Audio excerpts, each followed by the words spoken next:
বদরের ময়দানে 17ই রমজান অনেক সাহাবা না খেয়ে সাহারি করতে পারেনি। রসুল্লাহ বলে, কে আছো বদরের ময়দানে আমার সঙ্গে যাবা? রসুলের পক্ষে আমাদের দেশে সেনাবাহিনীর চাকরির একটা বয়স আছে, তারপরে বাড়িতে পাঠায় দেয়, যান আপনাকে দেওয়ার চাকরি হবে না। পুলিশের চাকরির একটা বয়স আছে, আসেন আব্বা, প্রত্যেকটা বাহিনীর চাকরির একটা বয়স আছে, বয়সে পাঠিয়ে দেয়।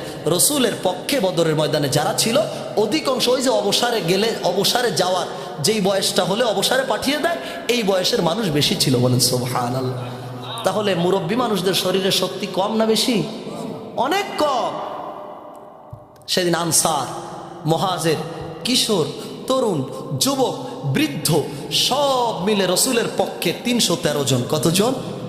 এরা যাচ্ছে 1000 মানে 1000 ট্রেনিং প্রাপ্ত সশস্ত্র বাহিনীর সঙ্গে যুদ্ধ করার জন্য। আমাদের দেশে এখানে যে কয়জন লোক আছি, 10 জন সেনাবাহিনী যদি এখানে আসে আমাদেরকে পিটানোর জন্য, বোঝানোর জন্য বলছি, আমরা পারবো 10 জনের সাথে? পারবো? কারণ তারা তো ট্রেনিং প্রাপ্ত, কোথায় দিলে কাজ হয়ে যাবে তারা জানে, ঠিক কিনা বলুন? তো 1000 কাফের তারা ট্রেনিং প্রাপ্ত, তাদের জন্য 1000 পৃথিবীর কোনো সরকার এখনো দিতে পেরেছে কিনা আমার জানা নেই, আপনাদের জানা থাকবে কারণ আপনারা বেশি জ্ঞান রাখেন। প্রত্যেকটা সদস্যর জন্য এক একটা গাড়ির ব্যবস্থা আমার বাংলাদেশেও নেই। একটা গাড়ি তো দরজা ভেঙে পড়ে, এরকম একটা অবস্থা টহল গাড়ির পুলিশের আছে না, অনেক সময় আছে। তো একটা গাড়িতে 7-8 জন, 6 জন, 5 জন ডিউটি করে। আর বদরের ময়দানে প্রত্যেকটা কাফের সেনাবাহিনীর এক একজনকে এক একটা গাড়ির ব্যবস্থা, এক একটা ঘোড়া উটের ব্যবস্থা করে দিয়েছিল। 1000 কাফেরেরা 1000 উট নিয়ে, মানে আপনার 700 ঘোড়া 300 উট নিয়ে তারা যখন আসছে যুদ্ধ করার জন্য, অভাব নেই, অস্ত্রের অভাব নেই, গাড়ির বাহনের অভাব নেই, কিচ্ছুর অভাব নেই, গিয়েছে 1000। আর রসুলের পক্ষে যে 313 জন, কারো কাছে, অনেকের কাছে অস্ত্র নেই। রসুল্লাহ সাল্লাল্লাহু আলাইহি ওয়াসাল্লাম বলে, ইয়া রাসূলুল্লাহ, কি নিয়ে যুদ্ধ করব? রসুল্লাহ বলে, ওই খেজুরের ডালটা নাও। তো বলে সাহাবী বলে, আমি খেজুরের ডাল নিয়ে গেছি, তো আমার মনের মধ্যে হচ্ছে যে আমি খেজুরের ডাল নিয়ে কিভাবে যুদ্ধ করব? যুদ্ধের ময়দানে গেছি, আমি যখন খেজুরের ডাল আমি নিয়ে গেছি, যুদ্ধ তো করা যায় না খেজুরের ডাল দিয়ে। আমি দেখলাম আমাকে যখন চতুর্দিক থেকে কাফেরেরা ঘিরে ফেলেছে, তখন আমি আল্লাহর উপরে ইয়াকিন নিয়ে আমি ওই খেজুরের ডালটা টান দিয়েছি, ওটা জুলফিকার তরবারির থেকে ধার হয়ে গিয়েছে। চতুর্দিক থেকে কাফেরদের গর্দান আমার ওই খেজুরের ডালের কারণে ছিন্ন ভিন্ন হয়ে জমিনে পড়েছে। মুসলমানের শক্তিটা এমন ছিল, নারায়ে তাকবীর বলে স্লোগান এমন দিয়েছিল, 313 জন না খাওয়া সাহাবার নারায়ে তাকবীরের ধ্বনি শুনে 1000 কাফের তারা অস্ত্র নিয়ে, ঘোড়া নিয়ে, উট নিয়ে ময়দানে দাঁড়াতে পারেনি। অনেকে পালিয়ে চলে গিয়েছে অস্ত্র ফেলে দিয়ে, অনেকে বলে আর বাঁচার সুযোগ নেই, অস্ত্র নিয়ে মুসলমানদের কাছে আত্মসমর্পণ করেছে। বলেন না সুবহানাল্লাহ। মুসলমানের ইতিহাস তো সেই ইতিহাস। মুসলমান কামানের ট্যাঙ্কের সামনে দাঁড়াবে, কামানের ট্যাঙ্কের গুলি বন্ধ হয়ে যাবে, কথা বলেন ঠিক কিনা? মোরা কামানের মুখোমুখি দাঁড়িয়ে, মোরা সেনাদের মুখোমুখি দাঁড়িয়ে, মোরা র্যাবের মুখোমুখি দাঁড়িয়ে আল্লাহু আকবার বলবো। কে কে রাজি? আসুক না যত বাধা, যত ঝড় সাইক্লোন, রাসূলের পথে মোরা চলবই, এ জীবন বাজি রেখে দিনের নিশান মোরা বাংলার আকাশে উড়াবই। নারায়ে তাকবীর। জমিনের অনেক নেতার পিছনে স্লোগান দিয়েছি, নেতার পিছনে স্লোগান দিয়ে 50 টাকার একটা নোট পাইছি, তাও ছেঁড়া তাও ভাড়া, কোনো জায়গায় চালাতে পারি নাই। তোমার স্লোগান দিব, আমাদের কোনো টাকা পয়সার প্রয়োজন নাই। আজকে আমরা আটলিয়ার জমিন থেকে জানিয়ে দিতে চাই, কুল হুয়াল্লাহু আহাদ আল্লাহুস সামাদ লাম ইয়ালিদ ওয়া লাম ইউলাদ ওয়া লাম ইয়াকুল লাহু কুফুয়ান আহাদ। আমার আল্লাহ এক, আমার আল্লাহ অদ্বিতীয়, আমার আল্লাহ অন্য, আমার আল্লাহ অনন্য, আমার আল্লাহ ভিন্ন। আমার আল্লাহর ডানে নাই, বামে নাই, সামনে নাই, পিছনে নাই, আল্লাহর আগে নাই, পরে নাই, উপরে নাই, নিচে নাই। আল্লাহ তাআলা ছিলেন, আল্লাহ তাআলা আছেন, আল্লাহ তাআলা থাকবেন। যিনি ছিলেন, যিনি আছেন, তিনি থাকবেন, তিনি কে? জোরে বলেন কে? আল্লাহর সঙ্গে যাদের শত্রুতা আছে, মুসলমান আল্লাহর নাম বলার প্রয়োজন নাই।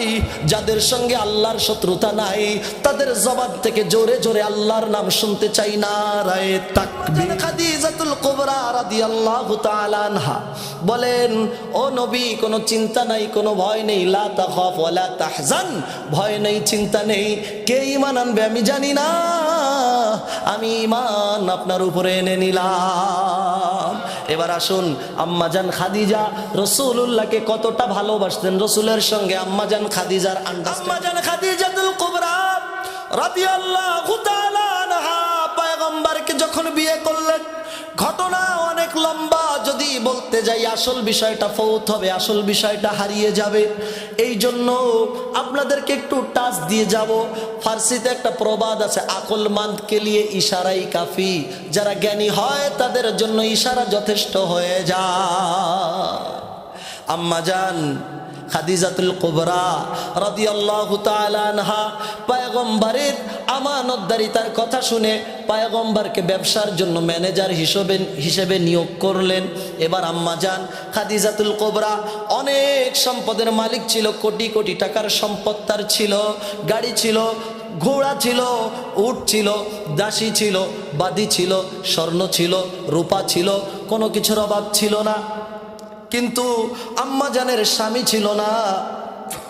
ব্যবসা কে করবে? আম্মাজান বিভিন্ন সময় ম্যানেজার দিল, ম্যানেজাররা আম্মাজানের ওই ব্যবসাগুলি পরিচালনা করত। কিন্তু এমন একটা কথা আছে, টাকা দেখলে কাঠের পুতুল হা করে। তো ওই জামানায় ওরা কি কাঠের ছিল না মানুষের? মানুষ ছিল, এই জন্য ওরা একটু ডান বাম করতো না, কি করতো না। আম্মাজান যখন কাউকে পেলেন না সুন্দর, তখন শুনলেন মক্কার মধ্যে একজন পবিত্র একটা মানুষ আছে, শরীফ একজন মানুষ আছে, যার নাম আল আমিন। কি নাম? আল আমিন। এই আল আমিন নামটা দিয়েছিল কাফেরেরা। কারা? সমাজের মধ্যে মানুষ তার নাতির নাম আছে আব্দুর রহমান, কিন্তু নাতিকে ডাক দেয় সোনা পাখি। আছে নাকি নাই? ছেলের নাম আছে, মেয়ের নাম আছে ময়না, মেয়েকে ময়না বলে না, মেয়েকে বলে সোনা, মেয়েকে বলে কলিজা। আসলে কি নাম কলিজা? তো এটা বলে ডাকে কেন? ভালোবাসে এজন্য। রাসূলুল্লাহর নাম ছিল মুহাম্মদ, রাসূলুল্লাহর নাম ছিল ইসমুহু আহমদ, ইসমুহু মুহাম্মদ। রাসূলের নাম ছিল বিভিন্ন নাম, কিতাবের মধ্যে পাওয়া যায় পয়গম্বরের নাম হচ্ছে 5000। কত? 5000। তো রাসূলুল্লাহ সাল্লাল্লাহু কি ভাই ও গরম পানি, আচ্ছা, রাসূলুল্লাহ সাল্লাল্লাহু আলাইহি ওয়াসাল্লামের নাম ছিল মুহাম্মদ। তো কাফেররা রাসূলকে এতটা ভালোবাসতো, তারা ভালোবেসে, আমরা যেমন সোনা পাখি বলি, তারা নাম দিয়েছিল আল আমিন, সত্যবাদী। এটা কি ভালোবেসে নাকি রাগ করে? ভালোবেসে। তো রাসূলুল্লাহর এই বিশ্বস্ততার কথা শুনে আম্মাজান খাদিজাতুল কুবরা রাদিয়াল্লাহু তাআলা আনহা, আম্মা ওই যে আমাদের রাসূলুল্লাহ সাল্লাল্লাহু আলাইহি ওয়াসাল্লামকে ব্যবসার জন্য নিলেন। তো তাকে যখন সিরিয়া শামে ব্যবসা করতে পাঠালেন, এর মধ্যে অনেক ঘটনা ঘটে গেল। তো তিনি এগুলি সব জেনে ফেললেন। তখন তিনি কি করলেন? রসুলের উপরে আশেক হয়ে গেলেন, পাগল হয়ে গেলেন। পয়গম্বরকে বিয়ের জন্য প্রস্তাব দিলেন। রসুল বলে, আমি জানি না, আমার চাচা আবু তালেব সে যেটা সিদ্ধান্ত নিবে, সে আমার মুরব্বী, সে যেটা সিদ্ধান্ত নিবে সেটাই হবে। বলেন না সুবহানাল্লাহ।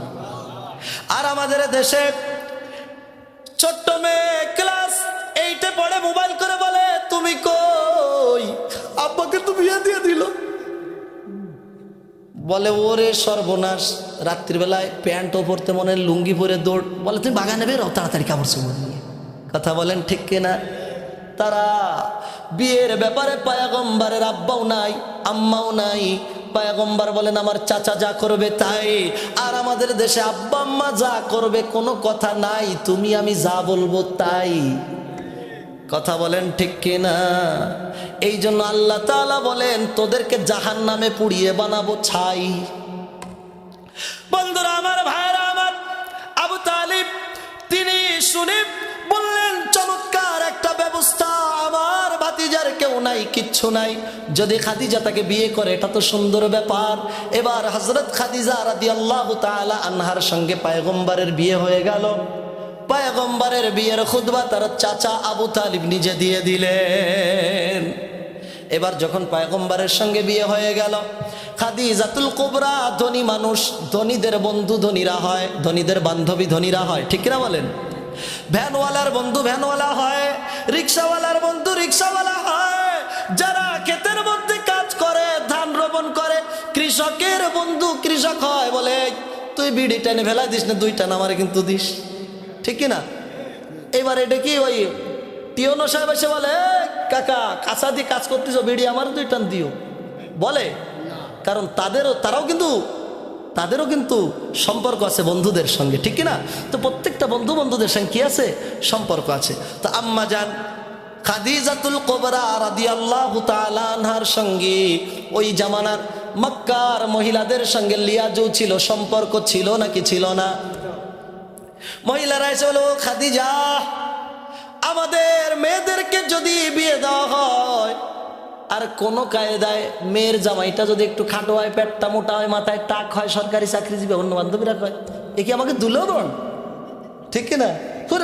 দুলো ভাই, তার মানে কি? জুতো মারে দিছে একটা, ওই যে হাসি দিছে না, জুতো মারে দিছে মানে অপমান করছে, ঠিক না? তো বলে, ও খাদিজা তুমি কাকে বিয়ে করলা যে তোমার নিজের একজন গোলাম ছিল, যে তোমার ম্যানেজার ছিল, জমিনের মানুষের নজর থাকে উপরে, তোমার নজর দেখি নিচে, তুমি কেন নবী মোহাম্মদকে বিয়ে, তুমি কেন আহাম্মদকে, তুমি কেন মোহাম্মদকে, তুমি কেন আলামিনকে বিয়ে করলা? এবার আসুন আম্মাজান কি যখন এই কথা সবাই বলল, আম্মাজান বলে তোমাদের অভিযোগ কি? তোমরা হাসাহাসি কেন করে মোহাম্মদের বিয়ে করছো? এইভাবে এক একজন এক এক রকম মুখ ভেসকে দিল। তো আম্মাজান বলে সমস্যা কি বলো তো? ক্রিটিসাইজ করলো। আম্মাজান বলে কি সমস্যা বলো? বলে তোমার এত সম্পদ, তুমি নবী মোহাম্মদকে বিয়ে করছো। আম্মাজান আয়েশা ওই খাদিজাতুল কুবরা রসুলকে কতটা ভালোবাসতেন সেটা বোঝানোর জন্য এই ঘটনাটা বলা। তো আম্মাজান খাদিজাতুল কুবরা রাদিয়াল্লাহু তাআলা বললেন আবার কি আছে? বলে তোমার কোটি কোটি দিনার আছে, দিরহাম আছে, উট আছে, ঘোড়া আছে, তোমার ধন সম্পদের অভাব নেই, বাড়ি গাড়ির অভাব নেই, তোমার সব আছে, মোহাম্মদের কিচ্ছু নেই। আম্মা জান খাদিজাতুল কুবরা বলেন আমার যত সম্পদ আছে স্থাবর অস্থাবর সমস্ত সম্পত্তির মালিক এই মুহূর্তে আমি এই বসায় নবী মুহাম্মদকে বানিয়ে দিলাম। বলেন সুবহানাল্লাহ। বলে আমার যত সম্পদ ছিল সব সম্পদের মালিক আমি আমার স্বামী আহাম্মদকে, ওই যে মোহাম্মদকে আমি আমার সব সম্পত্তির মালিক আলামিনকে বানিয়ে দিলাম। এখন তোমরা বলো এত কোটি কোটি সম্পদের মালিক আহমদ কেন আমার মতো অভাবী মহিলাকে বিয়ে করলো? কত চমৎকার ভালোবাসা ছিল। তো যেই কথা বলছিলাম, তিনি আল্লাহর পয়গম্বরকে অনেক ভালোবাসতেন, রসুলের জন্য তার জীবনটা পর্যন্ত তিনি দিয়ে দিতে পারতেন। বলে ও স্বামী চিন্তার কোনো কারণ নেই, আপনি যদি নবী হন এটা যদি জিবরাইল বলে তো আমি আপনাকে নবী হিসেবে গ্রহণ করলাম।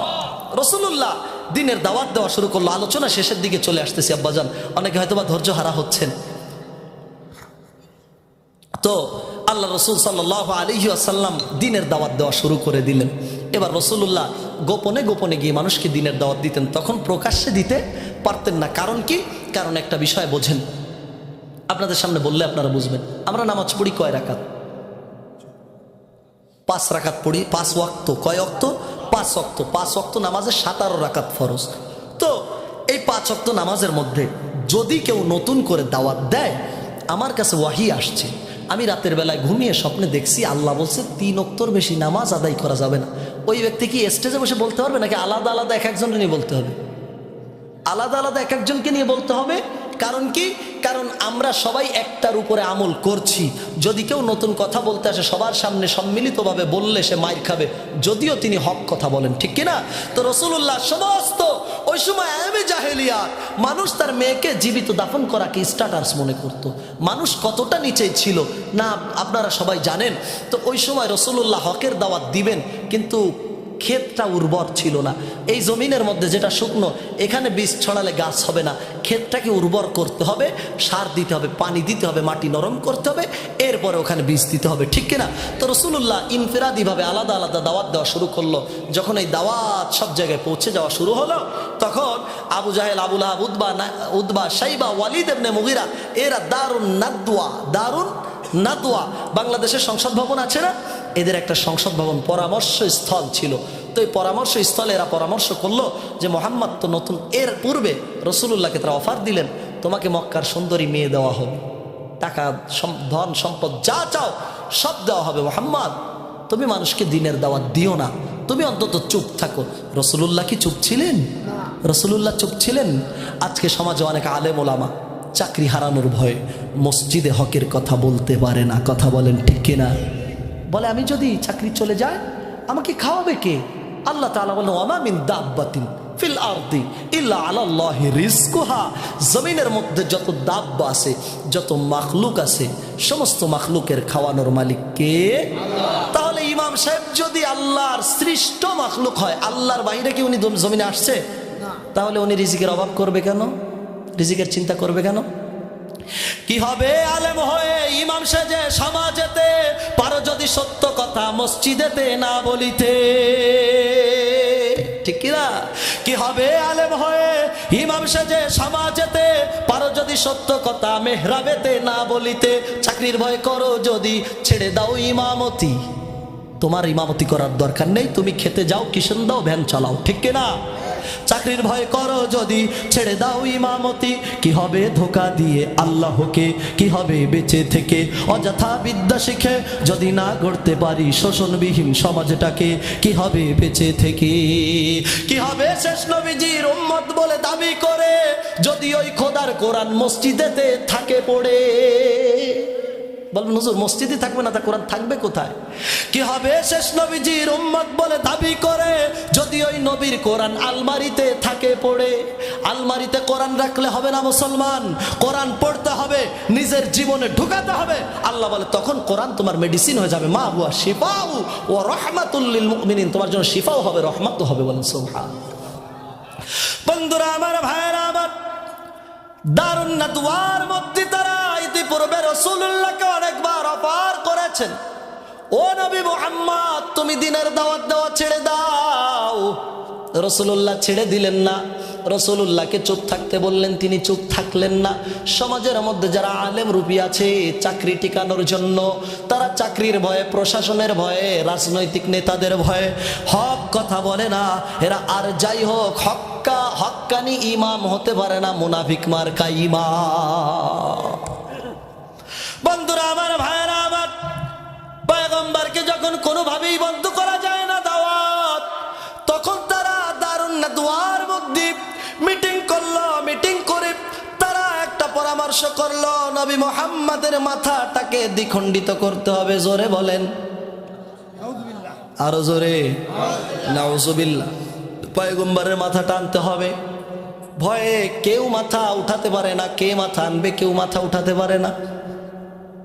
আল্লাহর পয়গম্বর সাল্লাল্লাহু আলাইহি ওয়াসাল্লামের মাথা আনার মতো সাহস কারো নাই। ইন দি মিন টাইম ঘোষণা করা হলো, যদি কেউ নবী মুহাম্মাদের মাথাটা ধর থেকে আলাদা করে দারুন নাদওয়া এনে আমাদের পায়ের কাছে ফেলতে পারে,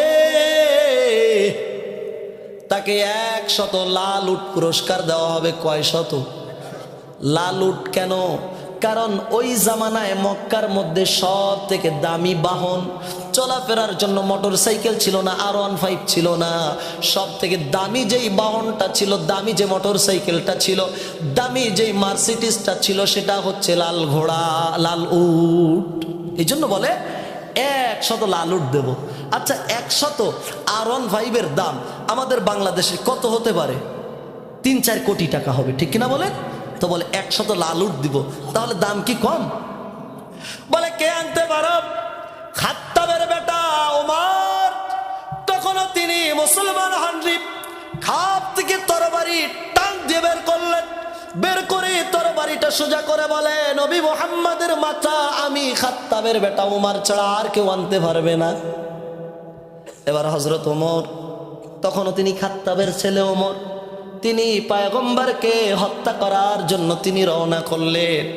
ইতিমধ্যে তিনি রেগে আছেন, 100 লাল উটের লোক, তিনি রেগে আছেন। তিনি রাগের মাথায় তিনি যাচ্ছেন। সমাজের মধ্যে কোনো একটা মানুষ যদি হাতে দা নিয়ে, শরীরের পোশাকটা যদি উল্টা পাল্টা হয়, এলোমেলো হয়, জমিনের মানুষ বোঝে দা নিয়ে বোধহয় কাউকে কুপাতে যাচ্ছে, ঠিক কিনা বলেন? লাঠি নিয়ে যখন যায় দেখলেই বোঝা যায় কাউকে পিটাবে।